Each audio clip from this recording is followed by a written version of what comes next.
Bonjour et bienvenue dans Écoutez Vannes, le podcast de la ville comme vous ne l'avez jamais entendu. Je m'appelle Valérie Bohin, je suis journaliste et dans ce podcast, je vous emmène rencontrer des Vanntais passionnés et surtout passionnants. Ils seront nos guides pour découvrir ou redécouvrir le patrimoine de celle que l'on surnomme à juste titre la perle du golfe du Morbihan. Un observatoire secret, les greniers de l'hôtel de ville, un synagogue de plus de 80 ans et bien plus encore. Ensemble, nous allons explorer ces emblèmes du passé qui ont su se réinventer pour s'ancrer dans la vie moderne. Êtes-vous prêts pour un voyage sonore au cœur de la ville de Vannes ? Allez, c'est parti !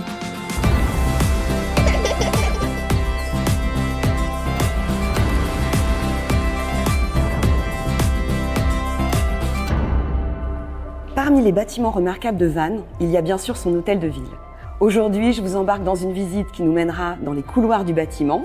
Vous l'entendez au son de ma voix qui résonne un peu, mais aussi dans les couloirs du temps grâce à un guide exceptionnel. Je ne vous en dis pas plus, je vous emmène le rencontrer. Bonjour, cher guide exceptionnel. Bonjour, enchanté, bienvenue. Grâce à vous, nous allons remonter le temps. Qui êtes-vous et où sommes-nous ? Bien sûr, écoutez, bienvenue. Merci de nous rendre visite sur ce chantier incroyable. Je suis Auguste Lemerle, tailleur de pierre, artisan sculpteur, le seul artisan vanntais de ce projet emblématique pour la ville de Vannes, puisque nous sommes aujourd'hui effectivement près de 85 entrepreneurs qui intervenons pour construire ce bâtiment, qui viennent de Paris, de Poitiers, de Nantes. Et je suis très fier effectivement en tant que tailleur de pierre de pouvoir être le représentant des habitants de la ville sur ce chantier. Mais alors si vous êtes Auguste Lemerle, en quelle année sommes-nous ? Nous sommes en 1886, à 3 ans de l'exposition universelle qui aura lieu à Paris.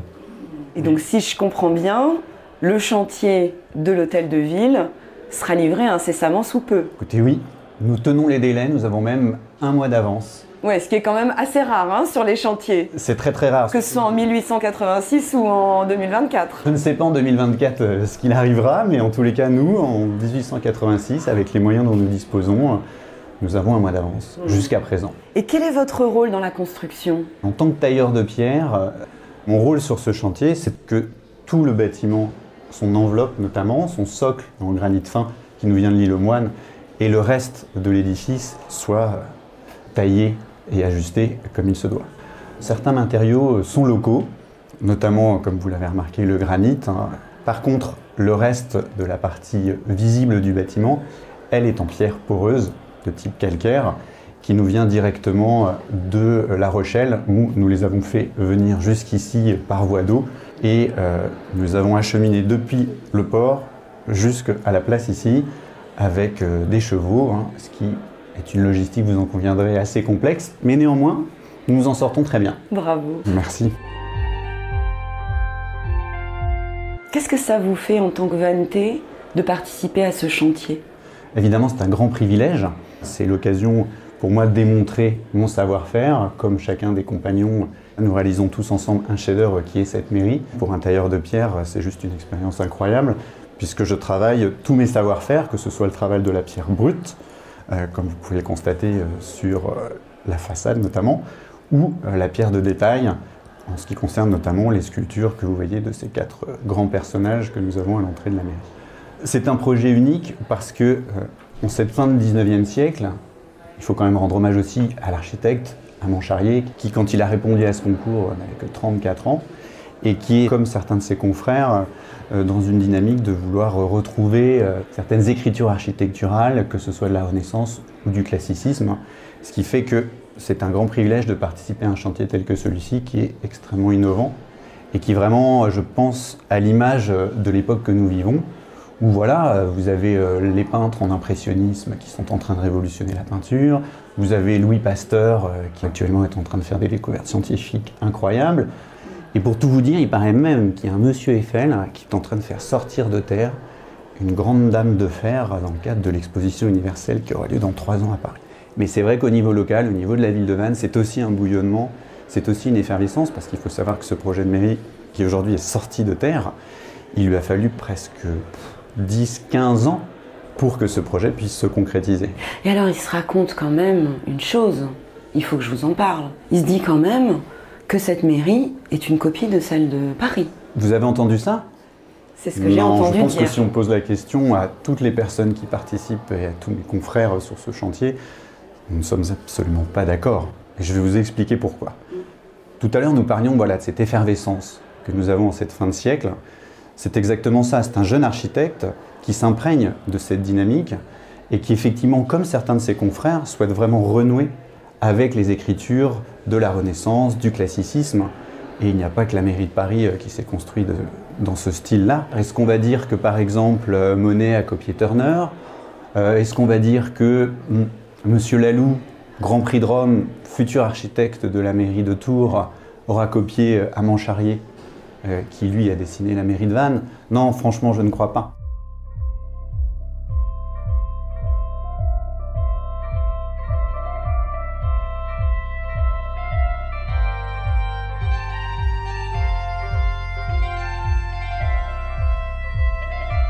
Pour nos auditeurs qui, eux, sont en 2024, est-ce que vous pouvez me décrire cette façade que vous êtes en train de terminer? Ne me voulez pas, je vous corrige, mais elle est déjà terminée depuis un certain temps, puisque nous commençons généralement par cet aspect-là du bâtiment.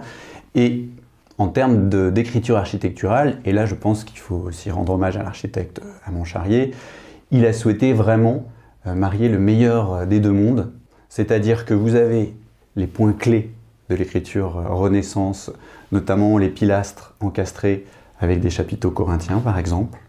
Mais vous avez aussi des petits détails très élégants, très raffinés de style classique, comme les corniches à modillons notamment. En la regardant là, devant moi, je vois 4 personnages au-dessus des portes de l'hôtel de ville. Est-ce que vous voulez bien me présenter ces 4 personnages historiques? Avec grand plaisir. Déjà pour un artisan tailleur de pierre, c'est un travail d'orfèvrerie, puisque là on ne travaille pas avec les mêmes outils que ceux que j'ai utilisés pour sculpter les pierres de la façade. Je travaille plutôt ici avec des gradines, le ciseau à bourron qui permet de travailler les détails. Comme vous voyez ici, pour ces 4 bustes, on est vraiment sur un travail ici de sculpture. Et nous avons 4 personnages que je trouve emblématiques, et je vais prendre un peu de temps pour vous les présenter. Alors, regardez, vous avez Monsieur Mirabeau, une figure emblématique de la Révolution, célèbre parce qu'il a été considéré comme l'orateur du peuple. Il a aussi dit très clairement, quand Louis XVI avait envoyé des troupes pour destituer ou bloquer l'Assemblée constituante, nous sommes ici par la volonté du peuple et nous n'en sortirons que par la puissance des baïonnettes. Je pense que c'est une phrase qui restera célèbre. Et donc, vous avez ici aussi le local de l'étape, Le Sage, qui lui est un dramaturge, traducteur, écrivain, qui est né à Sarzeau, donc une ville du Golfe juste à côté de Vannes. Donc parmi cette équipe des 4, c'est la dimension créative essentielle aussi à une bonne dynamique démocratique et d'expression de la liberté. Et là évidemment, par rapport à ce sujet de liberté, vous avez quand même le personnage aussi politiquement représentant, puisque vous avez Monsieur Thiers, ancien président de la République, c'est le mentor politique du maire en place, Monsieur Burgot, et qui évidemment s'oppose d'un point de vue des valeurs à tous les monarchistes. Et Monsieur Thiers représente vraiment cet élan politique novateur pour l'époque que nous vivons. Et donc le dernier personnage, et non des moindres, c'est Monsieur Descartes, grand philosophe et mathématicien du XVIIe siècle, qui lui est vraiment le représentant du cartésianisme. C'est le cogito ergo sum, je pense, dont je suis. Il se dit, puisque son père était aussi membre du Parlement de Bretagne, que petit, il allait jouer sur les plages du Morbihan. Et vous voyez ces 4 personnages, ce qu'ils représentent pour nous et pour l'époque que nous vivons, ce sont comme 4 piliers, 4 ingrédients fondamentaux de ce qu'est une démocratie. Et c'est vrai que ces 4 piliers, je pense qu'ils nous rassurent tous et qu'ils ont tout à fait leur place dans une mairie. Oui, je crois qu'en breton, la mairie se dit tiker. Exactement. Ti pour maison et ker pour ville, c'est-à-dire que c'est la maison de tous les habitantes et de tous les habitants de la ville de Vannes, qu'ils aient une croyance religieuse ou pas. Et on le verra peut-être tout à l'heure, parce que comme vous êtes venu de loin et que vous m'êtes fort sympathique, je vais vous emmener aller voir des lieux qui ne seront pas ensuite ouverts au public. Mais vous verrez que cette horloge a aussi une dimension très symbolique par rapport à ce sujet. Il y a des parties qui vont être fermées au public par la suite? Oui, oui, effectivement, notamment le grenier. Ah, ça m'intéresse d'aller le visiter. Est-ce que c'est possible aujourd'hui? Attendez, je regarde parce que j'ai beaucoup de choses à terminer sur le chantier. Bon, écoutez, oui, on va trouver quelques instants. Je vous y emmène. Allons-y. Je vous suis.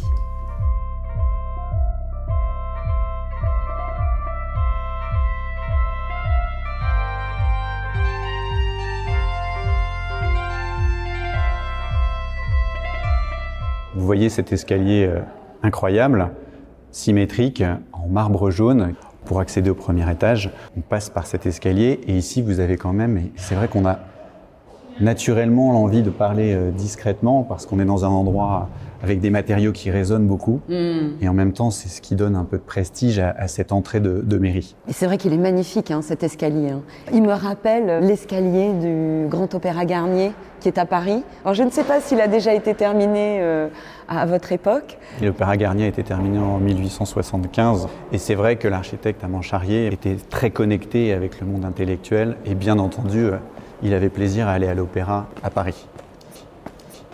Là vous voyez c'est un marbre jaune et vous voyez effectivement la couleur et la luminosité qu'on obtient, ce qui donne un côté majestueux. Et quand on arrive ici, voilà, que ce soit, j'imagine, pour des élus qui vont débattre ou pour des gens qui viennent se marier, tout de suite, on rentre dans une ambiance particulière. Mais là, vous êtes quand même devant la déclaration des droits de l'homme et du citoyen, dont le préambule, qu'on ne voit pas ici, mais il faut le savoir, a été rédigé par Mirabeau. Cette déclaration des droits de l'homme qui trône vraiment face à la porte, ça pose aussi ces fameuses valeurs démocratiques dont vous parliez si joliment tout à l'heure. Oui, je pense que la qualité qui plus est des matériaux est à l'image de la qualité du texte qui y figure. On vient d'arriver au premier étage et comme vous pouvez le constater, alors chose n'est pas commune, là je vous invite à regarder par terre parce que vous voyez ce travail de mosaïque d'une très très grande finesse et vous apercevez un certain nombre de symboles. Vous avez parfois l'hermine, qui est l'emblème de la Bretagne. Vous retrouvez aussi le lévrier. Et il faut savoir que le lévrier, c'est aussi le symbole de la royauté.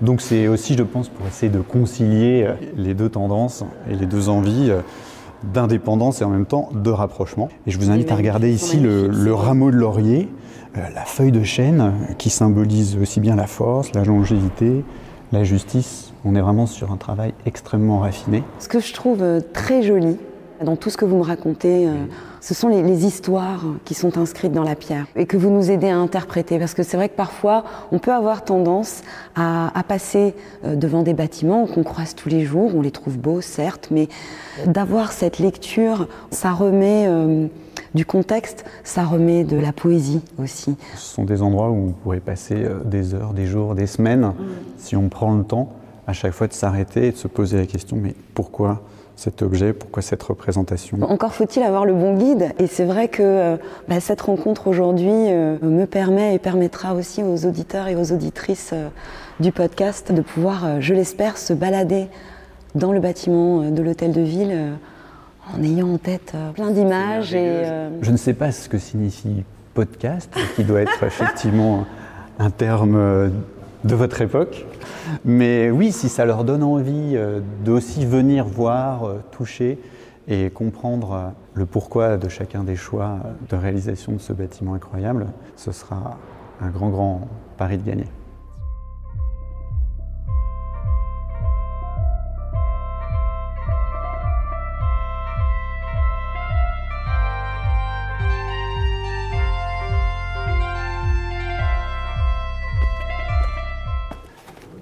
Je vous invite à me suivre, il faut encore monter davantage, mais restons discrets, puisque comme je vous l'ai expliqué, ces escaliers et ce grenier n'est pas accessible au public. Mais allons-y.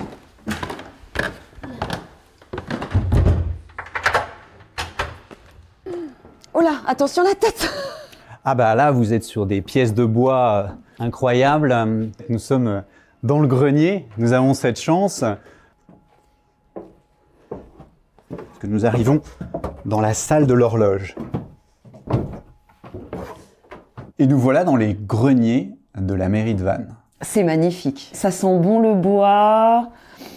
Puis il y a plein d'escaliers, de coins, de petits recoins. Je ne pensais pas que ça serait aussi haut de plafond, aussi grand. Et il a fallu cette hauteur de charpente pour pouvoir notamment installer ce que vous voyez ici, c'est-à-dire tout le mécanisme de l'horloge. Ouais. L'horloge de Gourdin. Oui, on a devant nous un très beau mécanisme d'horloge.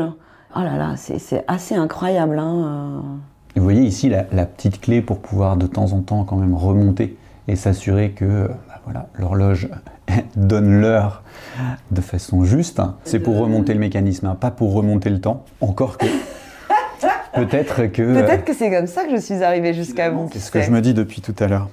Et je voudrais quand même vous faire remarquer quelque chose. Si vous vous souvenez, quand vous êtes arrivé tout à l'heure à l'extérieur, vous avez évidemment cette horloge qui donne l'heure, et depuis le début du chantier, pour l'instant, elle remplit parfaitement son rôle, mais elle a aussi une portée symbolique forte. Ah oui? Laquelle? C'est-à-dire que l'horloge est au centre du corps central du bâtiment, elle est placée dans un large fronton qui est encadré par 2 cariatides. Vous savez, ces cariatides sont les sculptures de femmes que l'on voit de part et d'autre.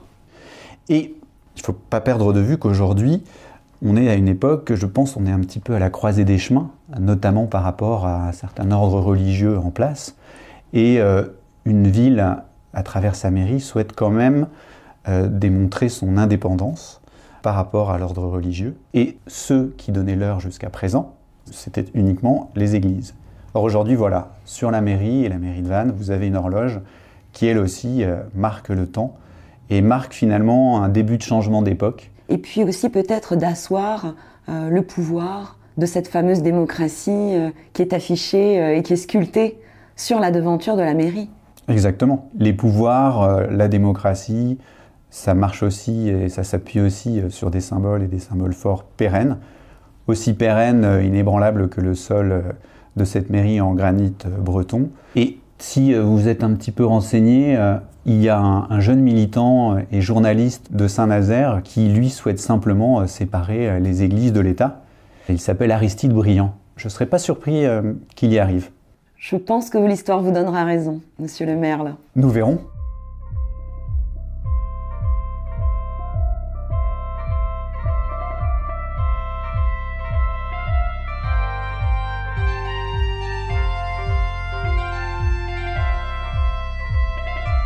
Alors, on approche de la fin de notre rencontre et vous vous en doutez, nous ne sommes pas en 1886, nous sommes en 2024 et Auguste Lemerle, qui était avec moi jusqu'à présent, va céder la place au passionné de patrimoine qui lui a donné la parole. Bonjour Nicolas-Marie Chabrier. Bonjour. Merci beaucoup pour cette plongée dans les couloirs de l'Hôtel de Ville et du Temps. C'était vraiment une visite passionnante. Ce que j'ai beaucoup aimé, c'est qu'on est allé au-delà du bâtiment, au-delà de l'architecture pour entrer dans son histoire. Est-ce que vous voulez bien vous présenter? Comme vous l'avez dit, je m'appelle Nicolas-Marie Chabrier.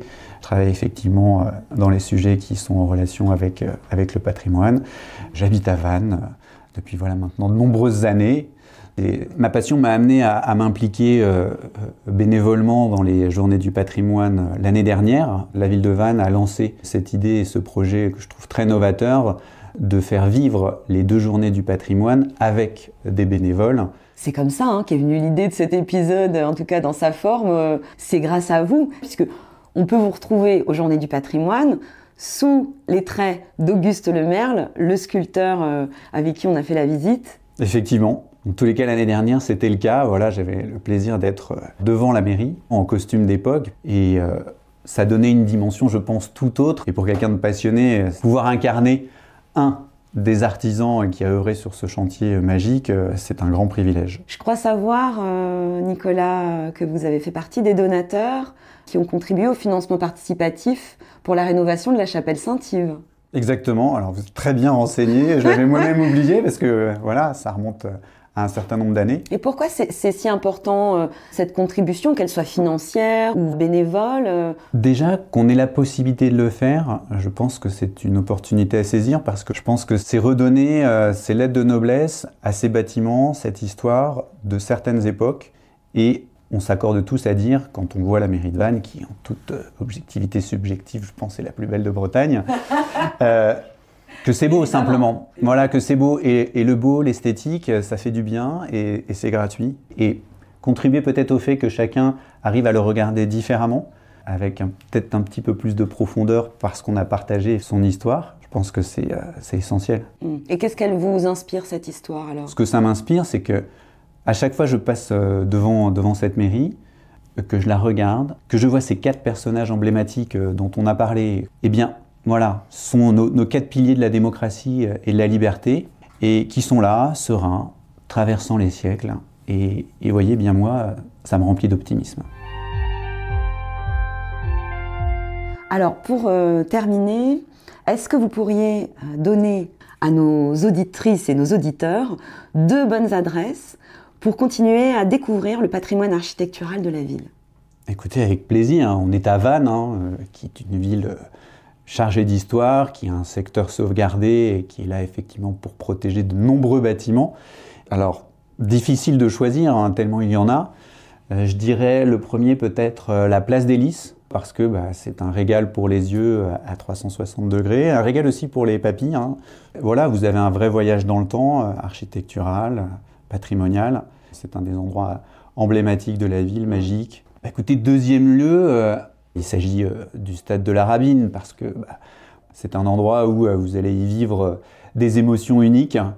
Ici, c'est la Rabine, comme je crois tous les Vanntais ont plaisir à le scander lors de matchs, notamment de rugby. Et vous aussi ? Bien sûr. Fan de rugby, Nicolas ? Bien sûr. Comment ne pas l'être ? Quel sport incroyable. Un petit peu à l'image d'un chantier comme celui qu'Auguste Lemerle et ses confrères ont mené, je pense. Voilà. Oui. Et aussi, il faut avoir un esprit d'équipe inébranlable. Pour le prochain épisode de ce podcast, quelle merveille du patrimoine vannetais me conseillez-vous d'aller découvrir ? Écoutez, allez voir Nathalie Defrane, qui va vous faire visiter la chapelle Saint-Yves, qui a été récemment restaurée, grâce aux différentes contributions des uns et des autres.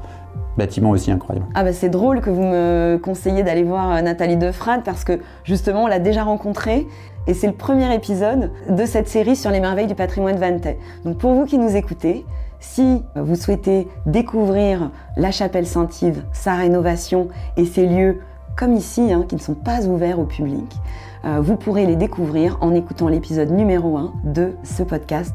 Merci beaucoup Nicolas Marie-Chabrier pour cette visite. Merci. À bientôt. À très bientôt, merci à vous. C'est déjà la fin de cet épisode de notre podcast Écoutez Vannes. J'espère que comme moi, vous avez été émerveillés par cette visite. Retrouvez toutes les informations pratiques dans la description de cet épisode et sur le site de la ville de Vannes, mairie-vannes.fr. Merci à tous les témoins de ce podcast pour leur participation. J'espère que comme moi, vous avez été émerveillés par ces visites. Je vous dis à très vite pour de nouvelles aventures à la découverte de Vannes. En attendant, je vous souhaite de belles promenades dans ces rues. Kenavo Avechal. Écoutez Vannes est un podcast réalisé par Skolprod pour la ville de Vannes. Reportage et réalisation, Valérie Boin. Montage et mixage, Emmanuel Charret. Musique, Thomas Juvet. Chef de projet, Anastasia De Santis. Merci également aux enfants de l'école d'Iwan pour leur participation au générique. Libouban, Julia, Eflam, Roulement, Calon, Maëlène,